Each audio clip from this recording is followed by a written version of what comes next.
Heavyweight boxing fans, what's the deal? Big weekend, man. Big weekend. Joyce versus Dubois. Just want to do a Q&A with you guys, man. Just, whatever you guys want to talk about. We'll chop it up for a little bit, man. Also, this Friday, Christian Hammer and Tony Yoka, another good one. I think I'm going to go live for the Yoka and Hammer.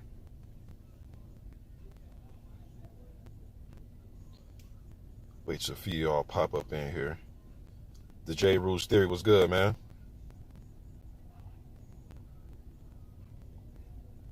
What's good with you? 1 second.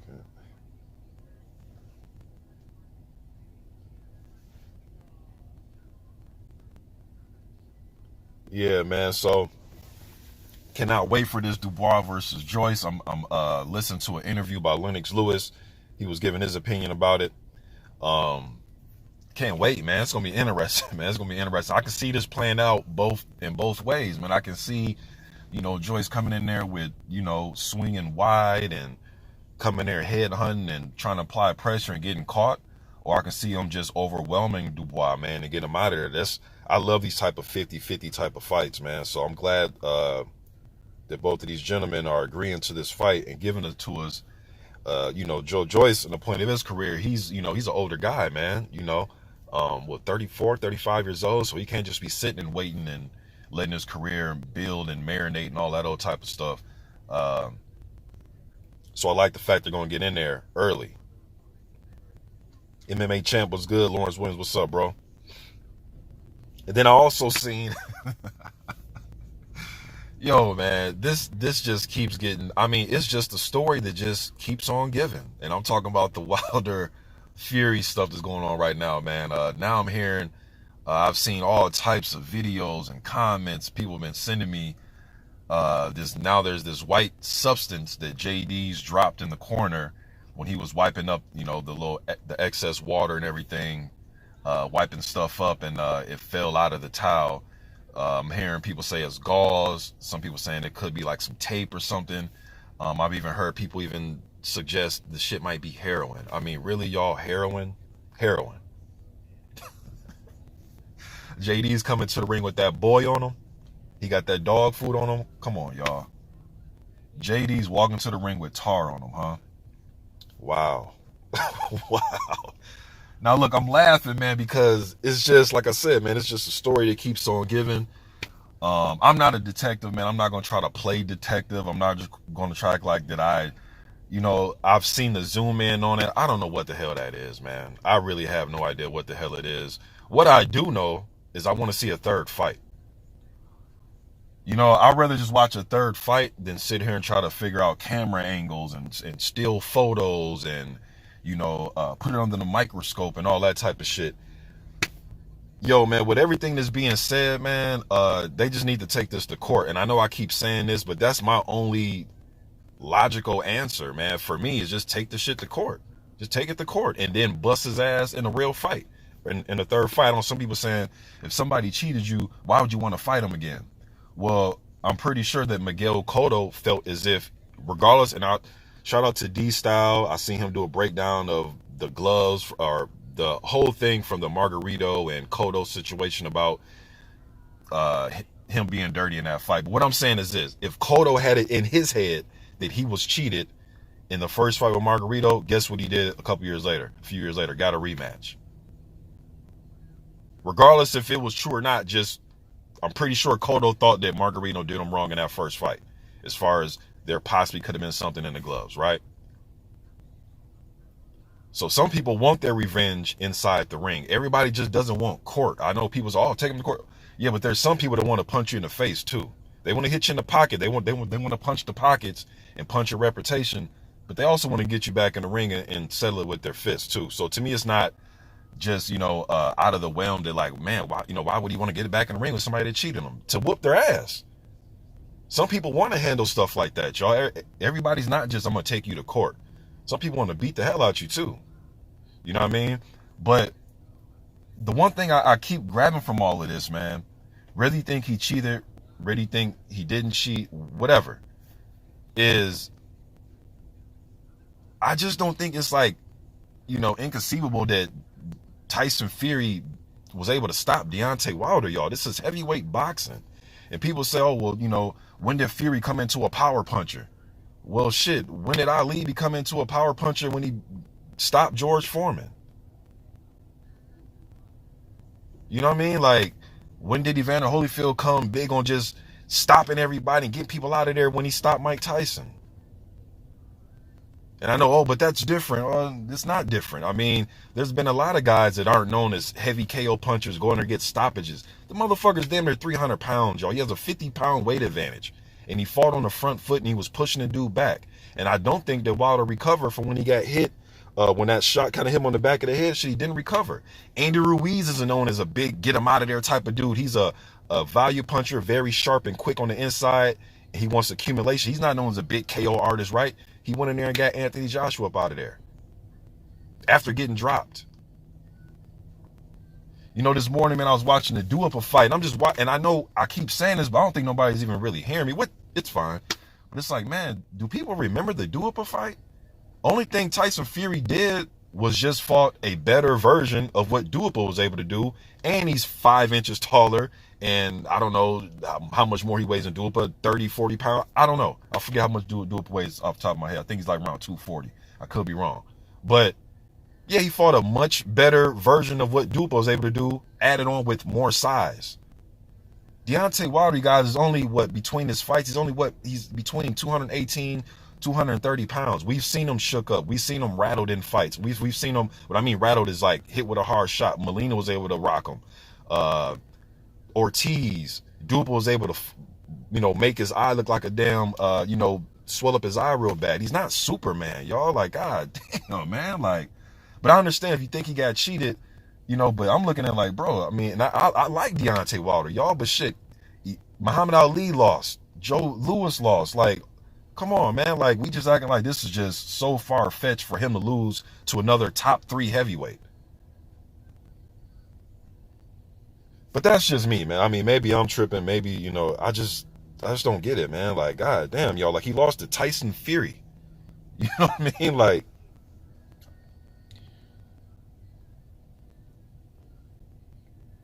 let me see. Speaking of heavyweights, though, man, I seen Marius Wach is going to be on the Anthony Joshua and Pulev undercard. That's a good undercard. I'm liking that. I'm loving that undercard, man.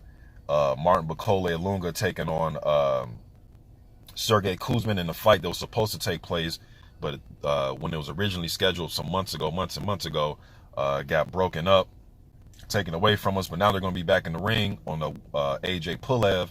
And Wach is taking on H.Fury. Yo, I'm got H.Fury to win that fight, man.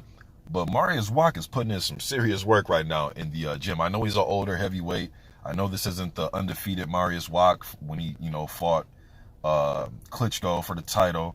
I know this isn't the Marius Wach that caught Christian Hammer with a huge right hand and put him out cold. I know it's not that guy. But as far as just training, putting in work, I've seen some footage of him on what's the guy's name here on YouTube? Ring Polska. It's like a Polish boxing channel. But shouts out to them. But I seen Marius Wach putting in some work, y'all. He was putting in some cardio work. He was putting in some good work. And I know, weights and, little step ladders and stuff you train with, don't hit back, right? I know that. But as far as him putting in some work, though, he's definitely it seems as if he should be in shape for Marius Wach standards. But I'm going to go with H.Fury. I think his movement is going to give Wach some problems. I think his hand speed. Mike Wilkins, what's good, man? Bruce Goes, salute. Curtis Anderson, what's up? But yeah, man, let me see everybody up in here. Nobody had to cheat to beat Lewis. Tyson only fell Ali. Yep, you had to cheat to beat Wilder. My man Jay Rooster, as Clayton says, as silly as these things are, it's probably cotton wool for ear injury. Glove gate, convenient. Yeah, man, like, now it's getting to the point, bro, where they're saying there's so much stuff. I mean, and I was joking with my wife last night. I was like, man, maybe I should just rewatch the fight and just find some shit. You know what I'm saying? Like, it's literally getting to that point. Now, I know the people that think he cheated are looking at like, hey, man, Mr. Boxing, come on, bro. Don't let him pull the wool over your eyes. Don't get distracted by distraction tactics. And I know all about distracting tactics, right? I know all about it. But I'm just saying, what I'm saying, bro, is just now It's everything. I mean, what's going to be next? They're walking through they're walking away up to the ring, and somebody in the crowd touched JD's on the shoulder, and he didn't touch him on the shoulder. He actually slipped something in his front pocket. Like, I mean, it's getting to the point where, to me, this isn't going to stop. It's not going to stop. There'll be something else next month. If I had to put my money on it, the rate this is going, there's going to be, whether it's a distraction tactic or not, there might be something else next month, man, where they're going to say something else. There's going to be footage of them pulling up to the fucking venue, and I mean, it's getting kind of frustrating, to be honest with you, man. It really is, man. Because just want to see a third fight at this point. My man Mike Wickham says, Mr. Boxing, how you feeling about Mike versus Roy this Saturday? I know they calling this an exhibition, right? But I just don't see Mike Tyson having a exhibition mindset with boxing gloves on, an opponent in front of him, and him being very aggressive and bite down on the mouthpiece.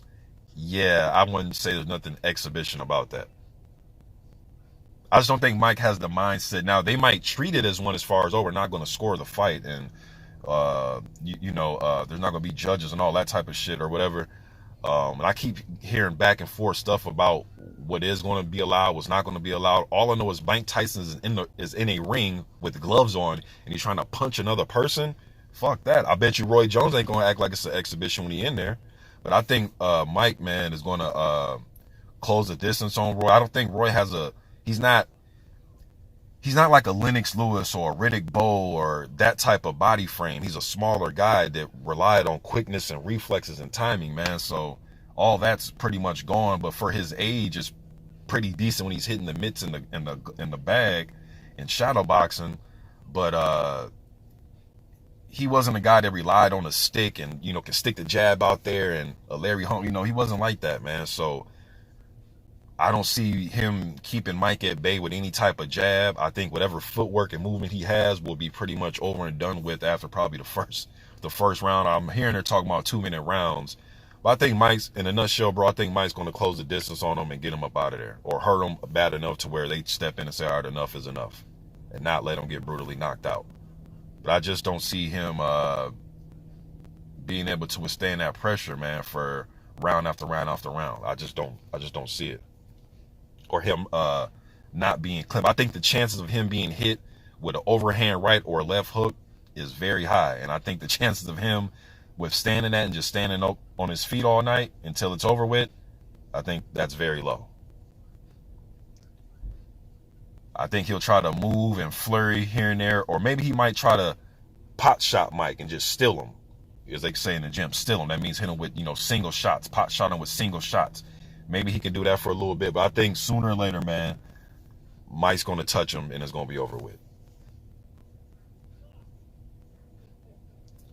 J Dill, what's up, my brother? He says Wilder lies too much.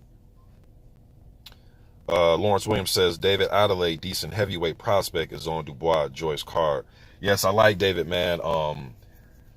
That dude's he's been sparring some of everybody in his little young career. I go on his Instagram. That dude has sparred Joshua, Dubois, all of them.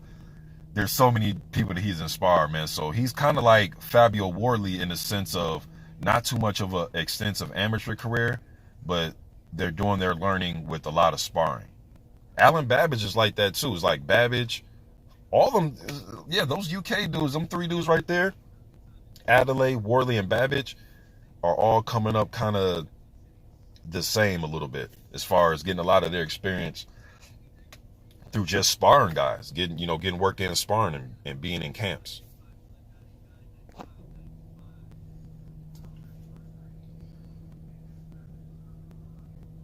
Jay Dill says, we don't know Mike's punch resistance nor stamina, plus Roy, out of the 2, has fought the most recent. And that is definitely true. That's a fact. We haven't seen Mike in the ring. Well, technically, it depends. Well, I know we fought, who was the boy that he quit against, man? What's that boy that he quit against? Kevin McBride, right? But then Mike fought Corey Sanders, not the Corey Sanders that beat Klitschko. I'm talking about the black Corey Sanders. Mike sparred him with headgear on, and I think that was on pay-per-view. I think they sparred like 4 or 6 rounds. I think they did it in Ohio, if I could be mistaken. But that we ain't really counting that either, right? But we don't know Mike's punch resistance. But guess who punch resistance we do know? Roy's, and it ain't that, and it doesn't seem all that great. And you know, Mike, a great fighter, but I'm just speaking on what I've seen, and I'm saying this as far as rating him with greats have some quit in him, whereas Roy has, you literally, when people talk about going down your shield, that's Roy's the epitome of that. You're gonna have to carry me out unconscious. You know what I mean? That nasty ass gash he had when he fought Calzaghe. Roy has some heart. So I'm not, let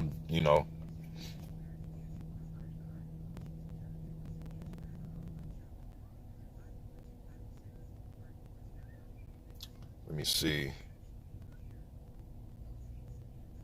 St. Cruz, what's up, bro? James, what's up? St. Cruz says Joyce with chin. He says Joyce with chin out and slow as shit. Dubois by KO.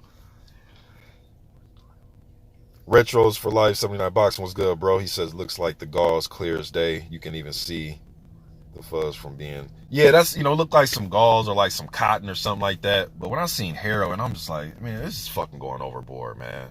This is just going overboard.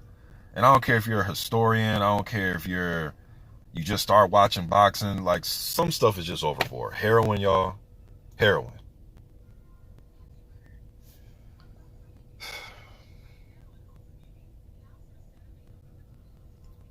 If there's anything that looked funny to me in that fight, and I've been on record saying this, the gloves do look a little bit funny. From the pictures that I've seen, they do. I'm not going to sit here and say my eyes, I'm not going to lie. My eyes are telling me that. However, I also thought he brought the right type of style to beat Wilder. I've been saying this since the first Duhaupas fight, man. People aren't listening. Y'all need to listen to me, man.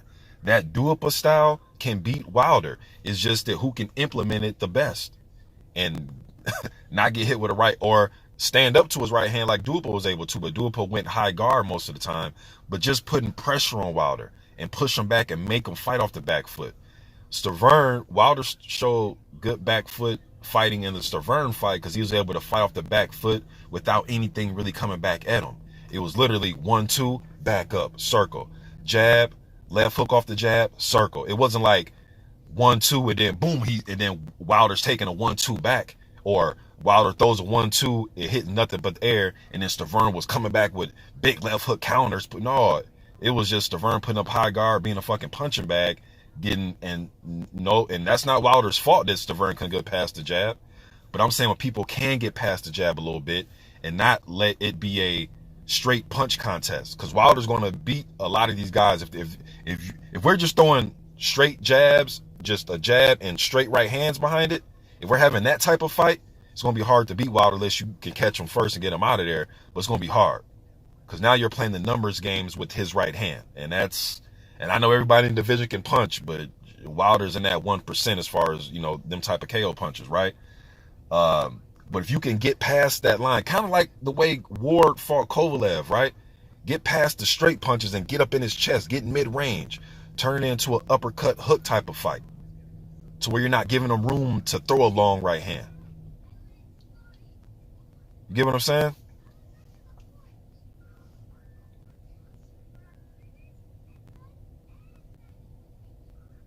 Yo, give me 1 second here.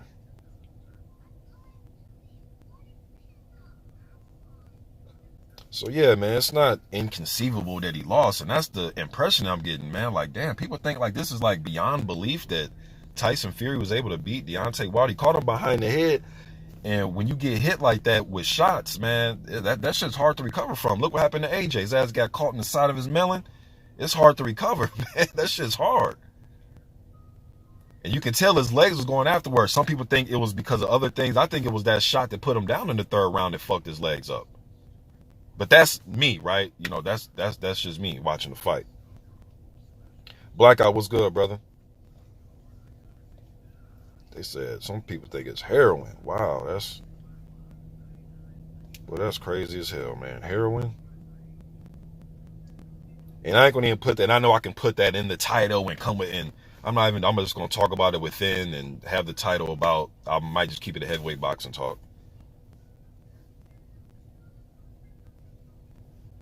Let me see y'all's comments real quick. Y'all give me 1 second, man. I appreciate y'all joining me this morning, man.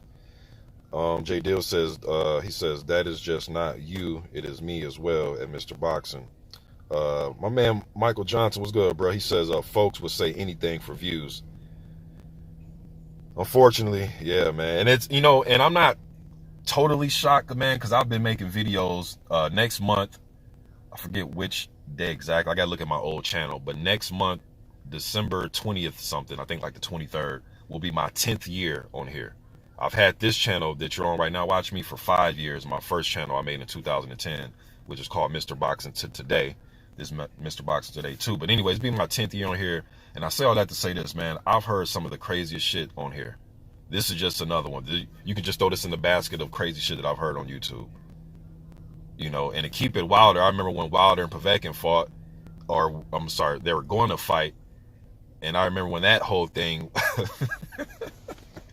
man, some of this shit is just funny, man. I'm sorry. It's hard for me to keep a straight face, man. But look, I'm really trying. All right. People were blaming Wilder for Povetkin's meldonium situation, saying that Wilder has something to do with that. So this right here, people saying heroin was brought to the ring, yeah, you know what I mean? Yeah. Pretty much.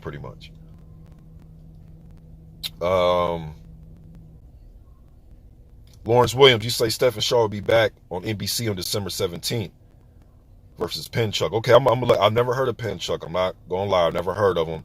Maybe I'll look at his resume. Probably seen some guys that he has fought, but I haven't heard him top of my head. But I want to see Stephen Shaw, man. I want to see the St. Louis kid get a good fight, man. Get something. You know what I mean? Let him get a Lago Kiladze or shit. Maybe a Dominic Brazil. One thing about Dominic, man, and I want to see Brazil come back.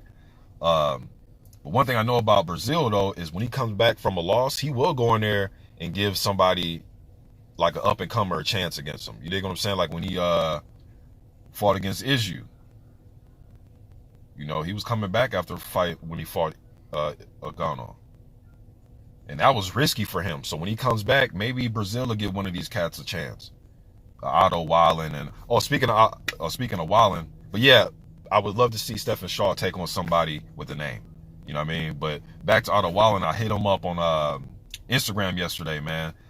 And I asked him about Lucas Browne. I was like, hey, man, I put this in my community section for you guys to look at because I left me and his messages going back and forth. But I was asking about, because he said, he's training. You could look on his Instagram, he's training. So I was like, Lucas Browne, ? And then he said, nah, he's working on a bigger name for January.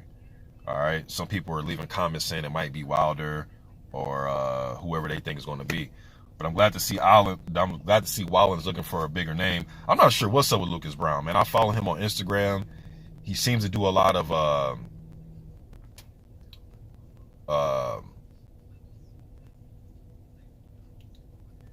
he puts up workout videos, man, but I'm not sure what Lucas Browne is doing, man.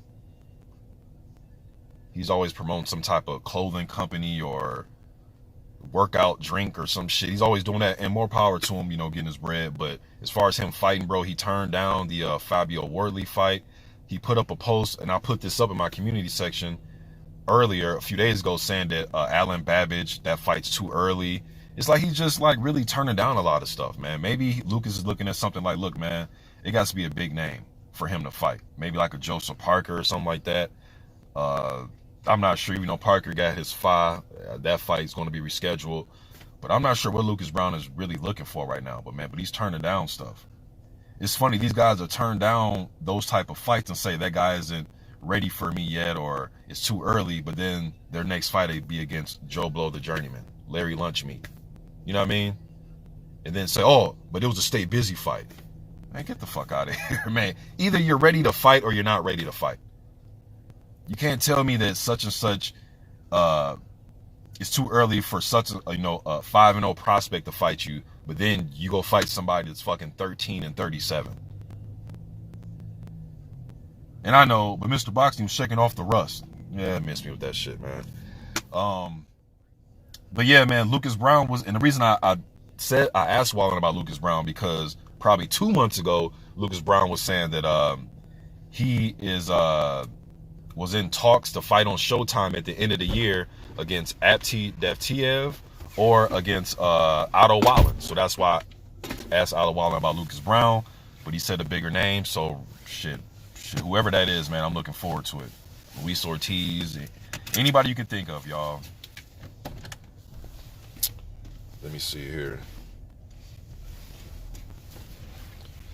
Renee Salcido says Kimbo Slice needs a movie about his life. I wouldn't mind. He says that all the time. I know. My wife just said you say that all the time. You've said that quite a few times, Renee. J. Bruce Theory says, Mr. Boxer, don't know if you're into UFC, but did you see how big John Jones is? 240 and solid. No, I haven't seen that. I know who John Jones is. One of the greatest to do it in the MMA. But no, I haven't seen his new physique. I haven't seen him. I did hear about him moving up to heavyweight, but I haven't seen his new physique. I'm going to check it out. And Social Rage, what's good, bro? He says 314 up in here, St. Louis. What it do, man? Michael Johnson says, I heard someone say Wilder was microchipped. Oh, my God. What the fuck? What else is going to be next? Man, say Wilder was born a woman. Yeah, like, this shit is like, I don't even know what to say no more, man. And it's kind of, it got to be some shit to make me lost for words, because I can talk my ass.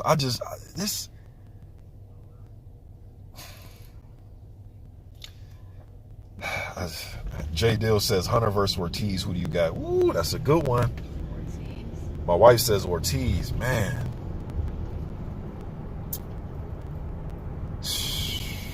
Shit, I don't know, because I think Michael Hunter is underestimated, bro, and I think he got a little bit more pop in his punches than people give him credit for, because he put Sergey Kuzmin on his ass, and he was able to stop Martin McCauley Alunga, who were there about to fight each other on the Pulev AJ undercard.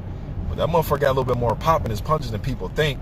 And the dude was in about 8 or 9 Klitschko camps early when he was still an amateur. So Michael Hunter isn't some intimidated type of dude, man. And he beat Ruiz in the amateurs. He sparred Deontay Wilder, and I believe, I could be wrong, but I think he got one on Deontay in the amateurs too. I could be wrong. And what's so crazy is, back in those like 07, 08 days, Deontay was the heavyweight at amateur, and Hunter was the super heavyweight. People kind of forget, man. You know, Wilder, man, he's had an interesting career, y'all. Just even my perception of him have been interesting. When I used to be on eastsideboxing.com, which is called, I think it's called 24/7 now, 24/7 Boxing or whatever they changed the name to. But back in the day when I was on there like 05, 06, 07, 08, 09, when I used to go under the name Monster of the Midway, which was going to be my YouTube name, but the name was taken, ironically, and I just came up with Mr. Boxing today. But anyways, even back then, bro, after the Olympics, when Wilder was around like 11, 10 and 0, I clearly remember, I'm not bullshitting you, we used to comment back and forth with each other like, man, this Wilder kid may be a good cruiserweight one day.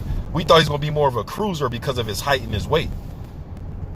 So Wilder has, and that's why we say, man, people get down on him, bro, but for him to be in 12 title fights, win 10 of them, go on the streak that he was able to go on, to do with some of the things he's been able to do, bro, is he overachieved to me, in my opinion. Because I thought the dude was probably going to be just a solid cruiserweight at best. That's what I thought. Why are we way back here? Because I was letting that card out. Oh. Yes, sir, J. Dale. That is the shine me. The Monster of the Midway. That's so yeah, man, to answer your question. Oh, first, before I get to that, Ricky E245, bro, I appreciate that super chat from the other day, man. I didn't notice that till after the stream was over. But I appreciate that, man. I want to make sure I let you know that I appreciated it.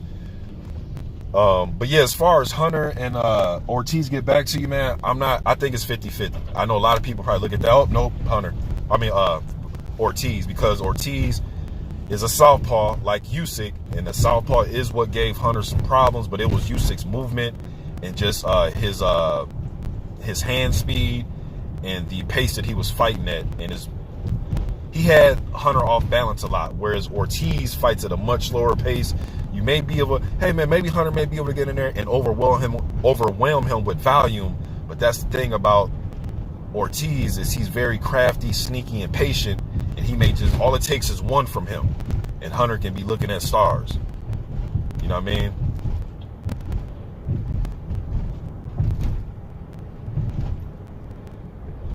Xavier the Boxing Nerd, what's good, man? He says, where did you get that list of champion heights throughout the decades? I just looked on, I was looking just at a nice picture y'all can look at as y'all, listen to me talk. I just went on the internet, bro, and I typed in the heavyweights. No, the current heavyweights, and it popped up on Google. And I forgot which website I got it from, but shouts out to them. But I forgot, man. But it's on Google, though, bro.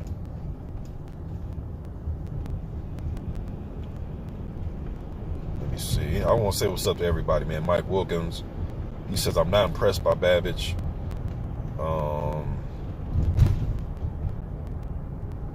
The Celtic, what's good, bro? He says, I want to see Wach versus Brazil. Will be an interesting scrap. What happened to Brazil? Where he been at? Shit, after he suffered that knockout against Wilder, but I will say that Brazil was trying to call out Kalnacki. I will say that he was, and I think it was before Kalnacki fought Helenius. Yeah, it was before he fought Helenius.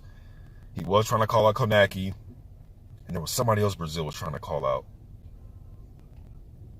So Brazil, he was trying to get that fight, or at least he was voicing his opinion about fighting Adam, but I'm not sure where Brazil is at.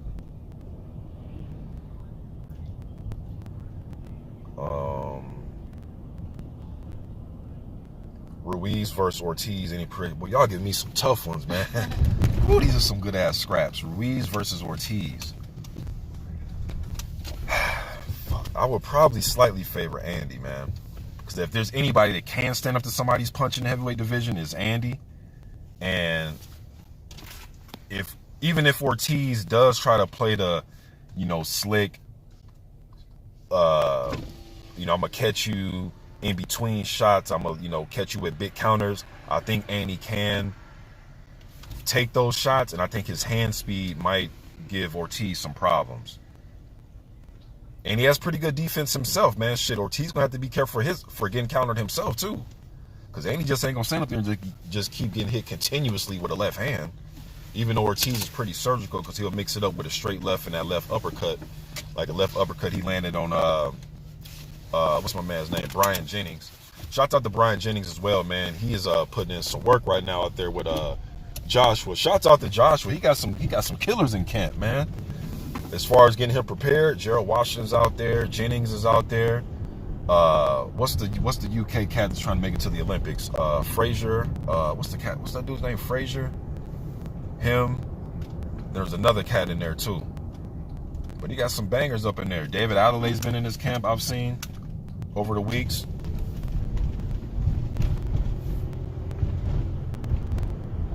There's can just, when it comes to because a lot of people think that, hey man, maybe AJ is really that guy that fought Ruiz the second fight.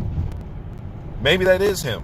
A guy that if you touch him like Ruiz did in the first fight, hurt him, back him up, maybe he will go just try to fight off the back foot. And I don't think that's him at his best. I think him at his best is coming forward. But mentally, maybe that is who Joshua thinks he is. Now, some people may look at that and say, nah, Mr. Boxing, that's just him showing, him being versatile. But I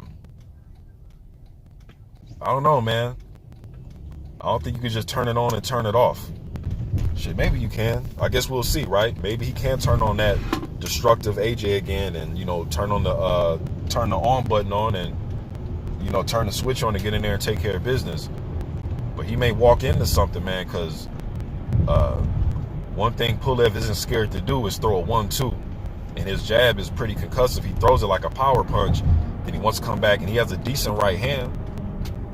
Joshua, if his head isn't offline and he tries to just, walk through this guy like he's fucking paper mache, I mean, shit, get caught with something, man. Yeah, Frazier Clark. That's his name, is Clayton. I appreciate that, bro. Yeah, Frazier Clark is in his camp.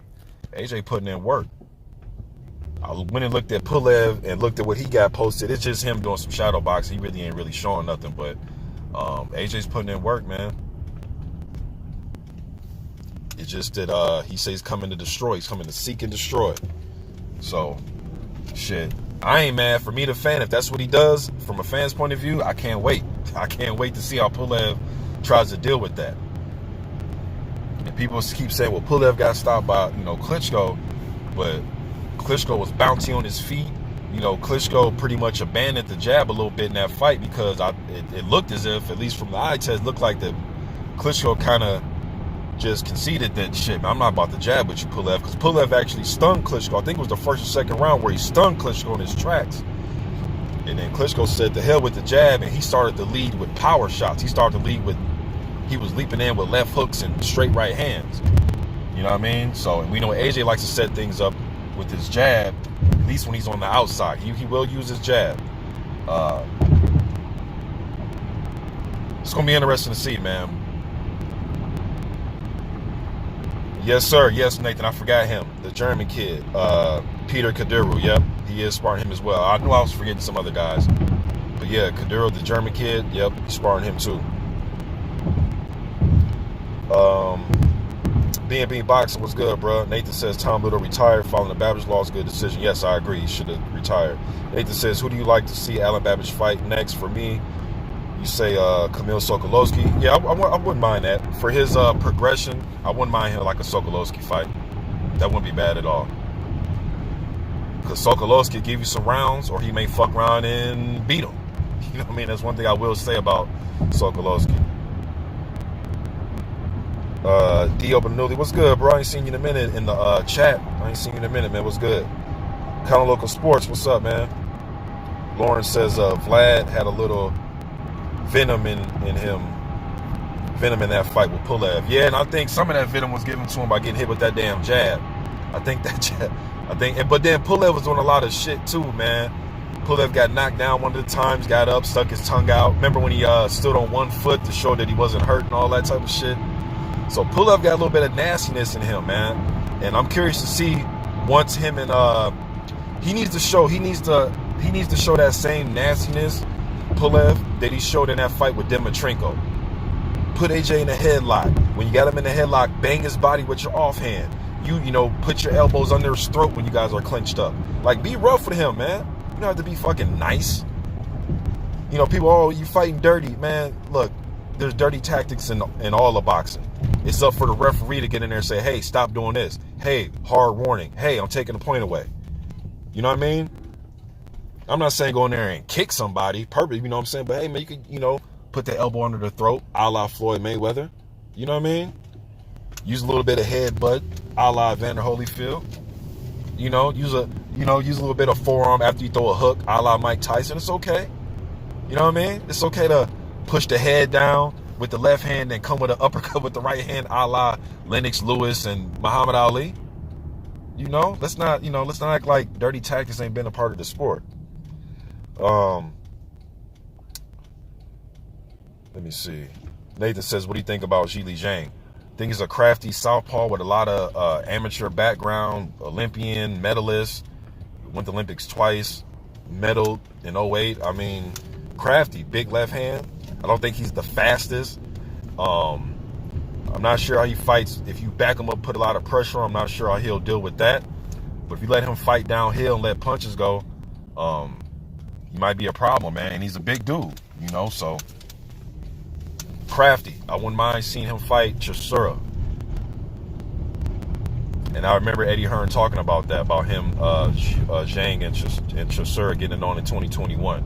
I think that'd be a good test for him to see how he deals with pressure. Because one thing Chisora you can say he's washed, you can say whatever, he will bring some pressure and he will throw some looping overhands. And what's the shot that put Zhili down in his career, when he fought Juan Good? Guess what it was, y'all? A wide looping right hand. Right up Derek Chisora's alley. You know what I mean? So, official AJ, what's good, bro? B&B Boxing says, we have to see if Joshua's really going to fight that way after Ruiz. If he does, and he's able to keep that away from his chin and punish you, it will be a surprise. Yeah. You know, I'm just taking his word for right now, but that's what I was saying earlier, Clayton, is, you know, is Wilder, is his new identity that guy that we seen in the Ruiz fight? Can you just turn the switch on and say, all right, I'm going back to this now? Because the reason he did that is because he wasn't liking what Ruiz was giving him, and that was hands. And because he was trying to fight Ruiz on the inside, and he figured that, shit, I can't do this. This dude's out quicking me on the inside, and he can stand up to what I'm throwing. You know, he went to his plan B, which is cool. You know, but is that who he is now? But hey, y'all, appreciate y'all showing up, man. I will be going live for Christian Hammer and Tony Yoko on Friday. And then I will be going live on Saturday for Joe Joyce and Dubois. And Adelaide, I guess, is on that card as well from what I'm hearing. So I'll go, if there's any other heavyweight fights, I will go live for those fights on the Dubois-Joyce card. I'm hearing Adelaide's going to be on there, so I'll go live for his. But definitely the main event on Saturday. I'm going to try to go live for Roy and Tyson. I guess we'll see. But yeah, Friday I will be live, y'all. So try to drop another video or two before then. But until then, if y'all don't hear from me till then, man, we'll catch up later. All right, y'all be easy. I'm gone.